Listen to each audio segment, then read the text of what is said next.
Berdasarkan data survei Angkatan Kerja Nasional atau Sakernas pada Februari 2024, tercatat sebanyak 3,6 juta Gen Z berusia 15 hingga 24 tahun yang menganggur. Sekitar 1,47% dari populasi Gen Z atau sekitar 600.000 orang berada dalam kondisi putus asa dalam upaya memperoleh pekerjaan. Miris banget gak sih dengernya, ya kan? Dimana usia segitu harusnya lagi pada masa produktif-produktifnya. Ini malah pada jobless. Tapi apa sih sebenarnya yang bikin angkatan Gen Z ini susah buat dapat pekerjaan? Apa karena persaingannya yang semakin ketat? Atau karena pengalamannya yang kurang? Apa malah karena pada milih-milih sama kerjaan? Di video ini, kita akan bahas 5 alasan kenapa Gen Z susah dapat kerja dan bagaimana solusinya. Semuanya akan kita bahas dalam segmen satu persatu. Gen Z dikenal sebagai generasi yang penuh ambisi, kreatif, dan melek teknologi. Tapi sayangnya, justru banyak dari mereka yang kesulitan mendapatkan pekerjaan. Data menunjukkan bahwa pengangguran di kalangan anak muda semakin meningkat, bahkan di era digital yang harusnya penuh peluang. Apa yang sebenarnya terjadi? Kenapa generasi yang tumbuh dengan internet dan akses informasi yang luas justru menghadapi tantangan besar dalam dunia kerja? Dari ekspektasi tinggi, kurangnya pengalaman, hingga perubahan pola kerja yang makin dinamis, ada banyak faktor yang bikin Gen Z kesulitan masuk ke dunia kerja. Banyak Gen Z fresh graduate berharap langsung dapat gaji besar. Ini nih mindset yang salah nih. Padahal perusahaan punya pertimbangan kayak pengalaman, skill, dan tingkat persaingan. Tapi jangan salah, PD itu juga bagus, tapi realistik juga perlu. Sebuah survei menunjukkan bahwa banyak fresh graduate mengajukan ekspektasi gaji yang jauh di atas rata-rata entry level. Padahal, tanpa pengalaman kerja yang cukup, perusahaan cenderung memilih kandidat lain yang lebih fleksibel. Daripada ngotot ngejar gaji tinggi, coba pikirin juga skill yang bisa ningkatin value lu di mata perusahaan. Udah mah fresh graduate, pengalaman minim, skill nggak ada, orang dalam nggak punya, ngarepnya gaji gede, ngimpi lu.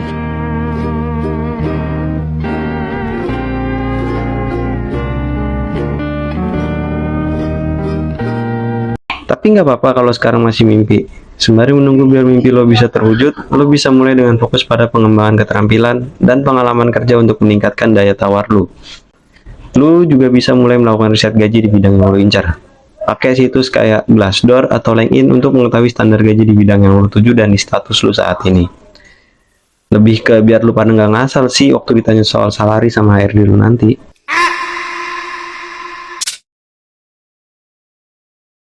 Percaya atau enggak, banyak Gen Z yang jago secara teknis tapi kurang di soft skill. Misalnya kayak komunikasi yang kurang baik, sulit kerja sama dalam tim, atau nggak bisa ngatur waktu. Menurut berbagai studi, perusahaan kini lebih mengutamakan kandidat yang punya keseimbangan antara kemampuan teknis dan soft skill.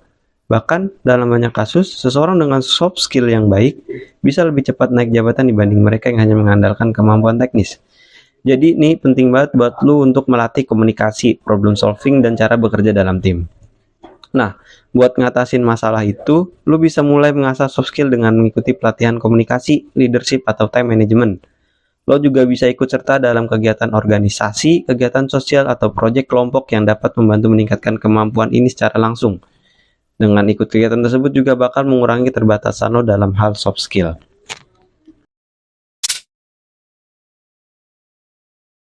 Banyak Gen Z yang ngerasa harus dapat kerja yang sesuai passionnya. Akibatnya, banyak lowongan yang dilewatin begitu aja. Padahal, kerjaan itu bisa jadi batu loncatan pertamanya dia. Menurut data terbaru, hampir 60% pekerja akhirnya menemukan passion mereka di pekerjaan yang awalnya tidak mereka pilih. Artinya, pengalaman pertama bisa membuka wawasan dan membangun koneksi yang nantinya dapat membawa lo ke peluang yang lebih besar. Jadi, jangan terlalu terpaku pada pekerjaan impian.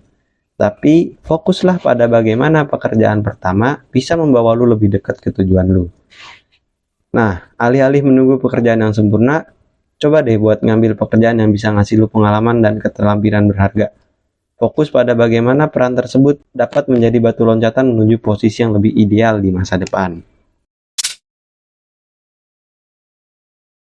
Banyak Gen Z yang kurang memanfaatkan networking, padahal banyak peluang kerja yang datang dari rekomendasi atau koneksi orang dalam. Sebuah studi menunjukkan bahwa 85% pekerjaan ditemukan melalui networking, bukan dari portal lowongan kerja. Dengan membangun hubungan dengan orang-orang di industri yang lu minati, lu bisa lebih cepat menemukan peluang kerja yang sesuai, mulai aktif di LinkedIn, atau ikut seminar dan gabung komunitas di bidang yang lu minati. Jangan ragu buat menjalin komunikasi dengan para profesional yang lebih berpengalaman. Solusinya, lu bisa mulai membangun jaringan dengan menghadiri seminar, workshop, dan aktif di platform profesional seperti LinkedIn.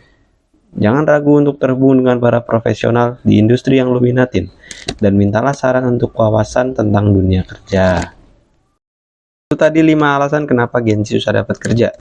Tapi tenang, semua ada solusinya. Yang penting terus belajar, jangan takut mulai dari nol, dan perbanyak koneksi.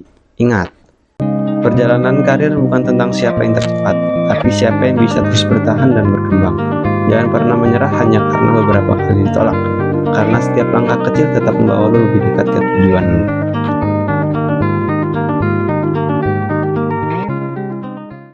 Kalau lu punya pengalaman atau tantangan yang relate dengan pembahasan kali ini, share di kolom komentar. Jangan lupa like, subscribe, dan nyalain notifikasinya biar gak ketinggalan video berikutnya. Sampai jumpa di video selanjutnya. Dah.